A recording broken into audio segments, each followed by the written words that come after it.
3, 2, 1. Grabando. Uf, la saga de Grendel. La saga de Grendel. Menudo follón para ponernos a hablar al respecto. Esta es una saga complejísima, larguísima, que se extiende a lo largo de muchísimos cómics. Una historia difícil y que a mí particularmente me daba pavor hacer un vídeo al respecto. Como veréis, la portada es espectacular. Hoy vamos a hablar de un cómic que se llama Grendel War Child, publicado en 1992 como una serie limitada de 10 números, así en grapita, que está guapo. Esta serie ganó un Eisner, yo creo que la mejor serie limitada, o al mejor, no sé si fue el mejor equipo creativo, no me acuerdo, pero un Eisner. Vamos, que fue considerada de lo mejor que se publicó ese año y podría ser una de las mejores historias dentro de la saga de... Iba a decir de este personaje, pero es que no es un personaje, es un concepto. Grendel, ahora os explico un poco, ¿vale? Como os decía, me da bastante miedo hacer este vídeo. La verdad es que mientras estoy grabándolo no tengo ni idea de por dónde voy a tirar, porque ya os digo, es complicado. Porque esta es una saga que se ha extendido a lo largo de muchísimos arcos argumentales, ha ido cambiando, subiendo, bajando, añadiendo capas de complejidad y es bastante difícil llegar hasta este punto. ¿Por qué? Porque Grendel War Child, esta serie limitada cuyas portadas estamos viendo aquí dispuestas, aparece en una fase bastante avanzada de la historia y sirve como una especie de colofón. Es como un punto que cierra de repente con pequeños elementos de otras épocas, un montón de trama, montón de lore, mogollón de lore. Y claro, hablar aisladamente de estos cómics, a pesar de que la historia en sí misma es increíble, es no hacerle justicia a la historia. Entonces, voy a intentar, por poner un poquito de contexto, hacer una especie de resumen muy breve que me va a costar pues la mitad de las pocas neuronas que me quedan a estas alturas de la película. Así yo creo que nos vamos a poner en situación y va a ser lo mejor, ¿vale? Soy Samuel M. Jackson, estamos en Cómics, Mentiras y Cintas de Vídeo. Si te interesan los cómics y todo este tipo de cosas que estás viendo ahora mismo en cámara, suscríbete. Activa las notificaciones, ponme un comentario, escribe cosas, yo qué sé, un algo, más que nada porque YouTube es ahora mismo pues como el Dark Souls, pero para gente que hace cosas. Vale, empezamos, ahí vamos, 3, 2, 1, Grendel. Originalmente es un cómic publicado independientemente en los años 80 sobre una especie de señor del crimen que es un superdotado, ¿de acuerdo? Resumiendo muchísimo. Es un superdotado que se siente frustrado con su vida y de repente encuentra una especie como de dirección, empezando una doble existencia en el mundo del crimen, llegando a convertirse en el rey de la mafia, enfrentándose a esta especie como de hombre lobo que aparece de la nada, que es como su antagonista, y en realidad es un policía, ¿vale? En esta especie como de dinámica del crimen ochentera es como se, digamos, resuelve la primera época de la historia. Esto serían una especie de años 80, ¿de acuerdo? Vale, la historia después se vuelve mucho más complicada. ¿Por qué? Porque empieza a funcionar por generaciones. Estas historias están publicadas en omnibuses que a día de hoy están descatalogados, así que yo creo que estaría bastante bien que los reeditasen en un formato un poco más económico, pero bueno, esa será otra historia.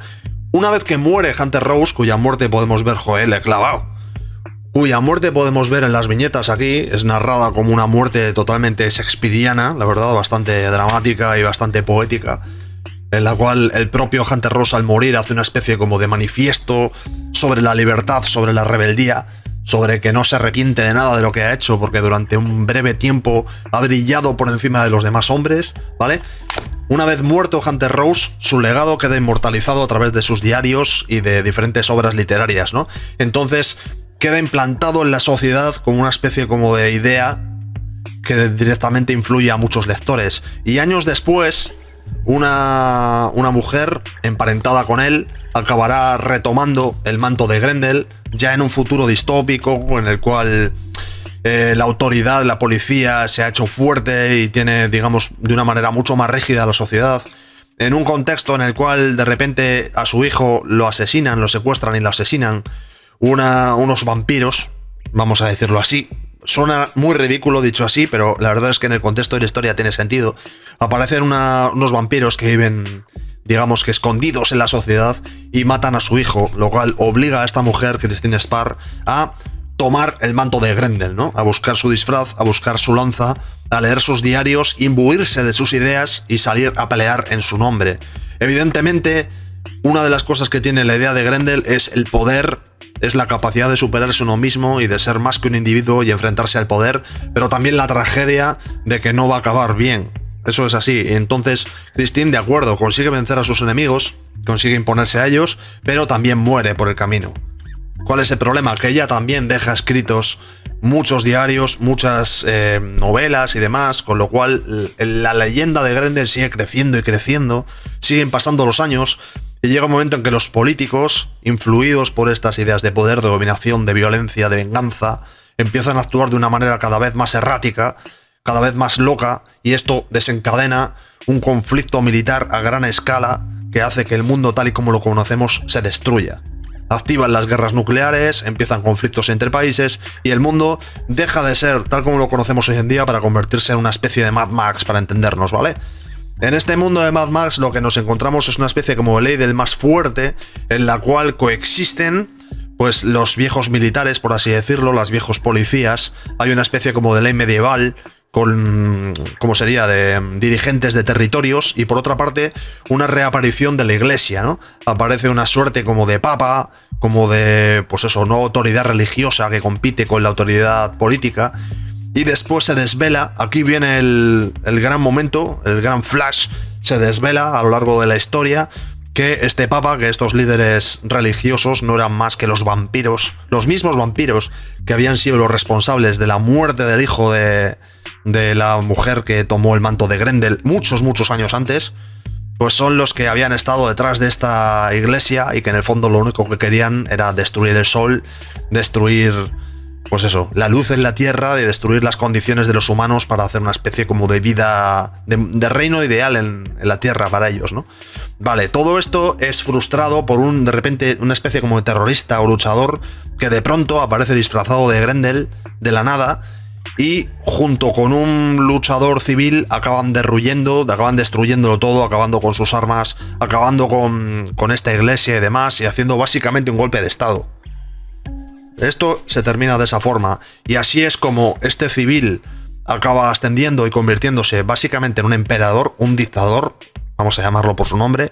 Acaba siendo la persona que lucha contra los vampiros y los acaba exiliando, básicamente. Los acaba primero encerrando en una cárcel especial para ellos, y después, con el escape de estos, acaba exiliándonos a los páramos, a una zona prácticamente polar, una zona de hielo y demás, y empieza una serie de guerras, una serie de conflictos armados alrededor del mundo para unificar por la fuerza, ya sabéis, Grendel, la dominación, el control, la muerte, la determinación, acaba unificando por la fuerza ese mundo, convirtiéndolo en un mundo, pues eso, dictatorial, fundamentalmente, ¿no?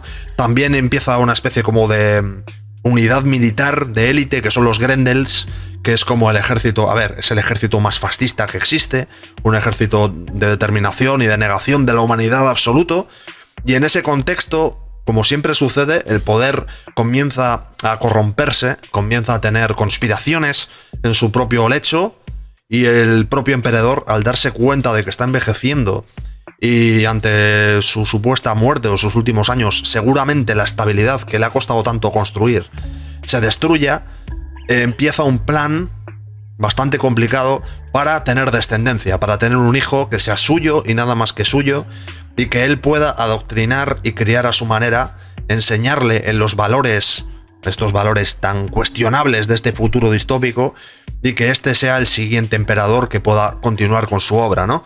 Vale, pues aquí, en este punto concreto, tras la muerte del emperador, exactamente tras la muerte de este emperador, Orión, es justo cuando empieza War Child. Es decir, War Child comienza ante un momento dramático. Nos encontramos con un mundo que se ha convertido en una especie de suma de territorios de guerra, territorio en muchos casos catastrófico y regido por la ley del más fuerte, por la ley militar, y en este contexto, de pronto, ya empezamos a leer, ahora sí, nos encontramos una especie de road movie, ¿no? Donde lo primero que tenemos es que hay un refugio en el cual alguien se ha infiltrado y han secuestrado al niño. Este niño que estáis viendo es el hijo del emperador. Y este personaje, con esos ojos característicos de Grendel, es quien teóricamente le ha secuestrado, ¿no? Esta persona que estáis viendo aquí es la mujer del emperador, la viuda ya del emperador, que no es la madre de este niño. El propio emperador ya se encargó de que no tuviese ningún lazo con ella, para que ella no tuviese poder, para que ella no pudiese utilizar a su hijo para reclamar el poder. Ya sabéis, esto tiene mucho de conspiración, de poder, de política, ¿no? Bueno, y básicamente intrigas por las ciegas y demás, pero la parte importante es que a partir de aquí lo que nos encontraremos será un viaje en moto con esta especie como de asesino implacable, de super militar, que es este personaje que lleva la máscara de Grendel y que tiene todas estas armas alucinantes. Y el pobre niño, pues que estará en la moto, que tiene un sistema de protección en el cual le pueden cerrar directamente en una especie como de blindaje para cada vez que haya un problema. Y directamente, pues viaje constante, ¿no? Es una, ya os contaba, es una road movie absoluta. Es una historia tremenda en el sentido de que espero que hayáis entendido el resumen que he hecho antes, que ha sido muy rápido. Os he resumido miles de páginas en unos minutos, ¿eh? Esta es una historia que tiene mucho significado en el sentido de que realmente dentro de ella lo que contiene es este viaje en moto, que lo que sirve es para mostrarle al espectador y también al niño que está viajando cómo es el mundo que va a tener que dominar, cómo es el mundo que va a tener que ordenar. Entonces, también es la forma que tiene Matt Wagner, su autor, de mostrarnos cómo es el universo que ha venido creando desde esos primeros años como cómic independiente hasta estos años en los cuales él ya había desarrollado historias en las cuales civilizaciones habían ascendido y se habían destruido, ¿no? Es una época compleja en la cual el concepto de Grendel ha pasado de ser un personaje a ser, pues eso, un símbolo de poder simplemente.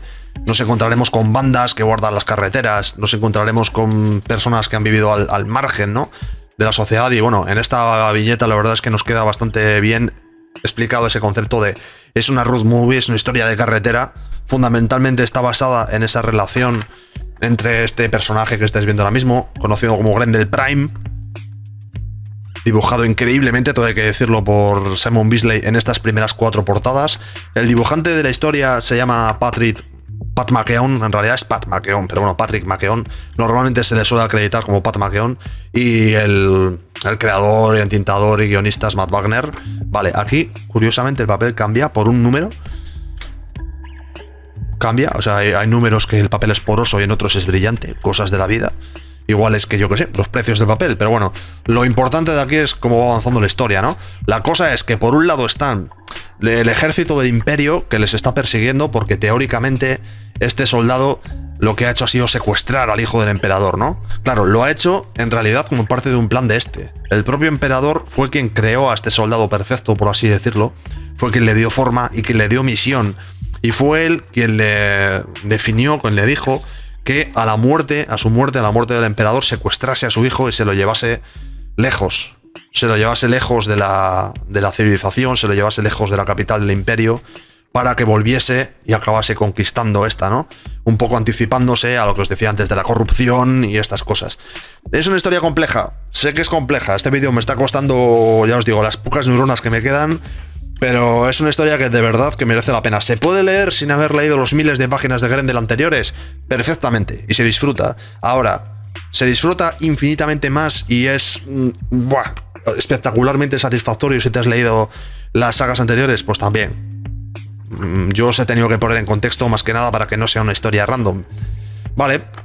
Por ejemplo, aquí nos encontramos una New York posapocalíptica en la que de repente se ha convertido como una especie de ciudad del dolor, ¿no?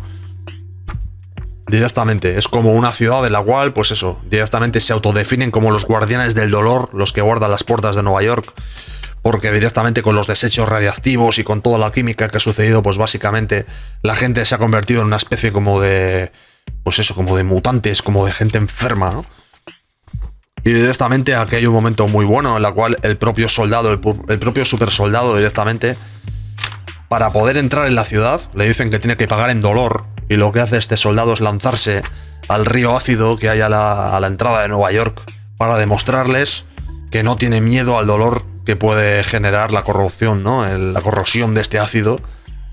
Y así pues que le abran las puertas. Y finalmente pues entran al páramo que es Nueva York. Directamente lo que están haciendo es hacer una especie como de viaje en eses para evitar que el ejército del emperador les encuentre. Entonces esto es una muy buena excusa argumental para lo que os decía antes, para descubrir cómo es el mundo, para descubrir cómo es este mundo posapocalíptico que se ha tirado tantísimos años y tantísimas historias creando el propio Wagner. Es una historia bastante terrible porque es como que te das cuenta que han sucedido muchísimas cosas. Es como que de pronto aquí sientes el peso de todas las historias que ha habido anteriormente, de todas las revoluciones, de todas las supuestas salvaciones que han evitado a este mundo, de todas las conspiraciones que ha habido, sobre todo también del hasta qué punto se han desentendido de la vida humana y del bienestar, ¿no? Hasta qué punto el poder, por el poder simplemente como una fuerza única y destructiva, ha dejado a la humanidad y ha dejado a las personas, el bienestar de las personas a un lado para convertirse en algo meramente bestial. Entonces, claro, el legado del emperador, por así decirlo, el legado de Orión, es cederle a su hijo el mundo y también cederle la visión del mundo para que éste entienda qué es lo que tiene que salvar de este y qué es lo que tiene que destruir. A partir de aquí, pues lo que nos encontraremos será pues un viaje alrededor del mundo realmente, en el cual irá reclutando a soldados, pequeñas unidades que han ido quedando al margen en países como África, por ejemplo. Encontraremos también lo que fue de los vampiros, que eso aparece unos números más adelante. No me acuerdo exactamente dónde, igual por aquí. Los vampiros vuelven a aparecer. Sí, de hecho creo que es por aquí un poco más adelante. Encontramos el refugio en el cual los pocos que habían sobrevivido se habían metido y directamente será en esta historia en la que harán un cierre, por así decirlo. También conoceremos la historia de este cyborg, de este super soldado, que una vez privado de los trajes nos demostrará que lo que hizo fue perder su humanidad para convertirse en este guerrero perfecto que lo sacrifica todo solamente por mantener al emperador, ¿no? Que aquí indisimuladamente en esta imagen pues ya nos vemos claramente por dónde van los tiros. Es una historia, ya os digo, es una historia profunda, es una historia súper compleja y con muchísimo contexto. Me encantaría algún día sobre Grendel hacer un vídeo de ideas, de interpretación de las ideas que se están mostrando en este cómic, de qué simboliza cada cosa, porque creo que es una historia que realmente crece mucho sobre símbolos. Los símbolos de lo que es el poder, de lo que es la anarquía, de lo que es la rebelión, de cómo los rebeldes acaban convirtiéndose en tiranos, de cómo los tiranos acaban convirtiéndose en corruptos, de cómo los corruptos hacen que el imperio decaiga y se convierta en otra cosa, y de cómo cada revolución acaba convirtiéndose en lo viejo, ¿no? Es una historia, ya os digo, profunda, realmente tiene puntos de muchas cosas. Podríamos decir, dicho de una manera un poco bestia, que es una especie de la superversión hardcore de Star Wars, ¿no? Es como si llenamos Star Wars de una filosofía horrible, o sea, realmente no la dulcificamos de ninguna de las maneras, le quitamos la esperanza, le quitamos el bien absoluto y el mal absoluto y le convertimos en un páramo, lo convertimos en un punto más Mad Max, ¿no? Más darwiniano a tope, de supervivencia y de gente que solamente quiere vivir al día. De hecho, uno de los elementos más potentes que tiene War Child es ese concepto de que no hay futuro. O sea, es fundamentalmente todo Grendel en sí mismo, pero bueno, War Child en particular tiene un elemento punk de no future absoluto. De decir, no hay futuro, o sea, la contaminación, el mundo está destruido, el poder, los asesinos, los militares, la dominación, o sea, todo está condenado a acabar mal y realmente lo único que hacen los personajes es hacer lo que pueden, ejercer el poder de la manera que mejor consideran a medida que va sucediendo la historia. Este me encantaría, la verdad, que estuviera reeditado en un tomo único, a un precio asumible, para que la gente se lo pudiese leer. Si no, ya sabéis, también tenéis otras maneras. El cómic está en digital también para leerlo, para los que podáis y queráis. Y si no, pues dentro de uno de estos omnibuses, concretamente creo que es el que se titula Prime, me parece que es el Omnibus 4, el tomo 4, o sea, imaginaos 4 tochacos como este. Está metida esta serie limitada, de hecho es el contenido principal de este tomo, y es increíble, es que no sé qué más decir. Es una historia tan compleja que todo lo que pueda decir ahora solamente va a complicar el vídeo que acabo de hacer, que me ha costado un huevo. Mucho más, y os voy a hacer spoiler de una historia que de verdad es que es sobrecogedora, es magnífica. A mí, como historia posapocalíptica con futuros distópicos y con un mogollón de conceptos de poder, política, filosofía y demás, no creáis que se me ocurren muchas obras mejores. Esto es de lo mejor que se publicó en los años 90, pero sin duda alguna. Y ya os digo, si os interesa lo que os acabo de contar, corred, conseguidlo que sea en digital y pegadle una lectura porque os va a encantar. Y como siempre, lo voy a dejar aquí, que ya se está extendiendo el vídeo un poquito. Si os ha gustado, si no os ha gustado, si creéis que me he dejado cosas, que me he dejado son miles de páginas. Si se os ocurre otros cómics buenos o malos, los malos también me gustan, de los cuales podamos hablar en el canal, ponedmelo en comentarios, seguimos hablando cosas, seguimos ojeando cómics y sobre todo, si estáis hasta aquí escuchándome y no estáis suscritos, suscribíos, activar las notificaciones, todas estas cosas, a ver si conseguimos que el canal arranque un poquito en lugar de ser un páramo lleno de vampiros y estas cosas. Espero que le hayáis pasado bien este rato, amigos, nos vemos pronto con más cómics. Venga, un abrazo.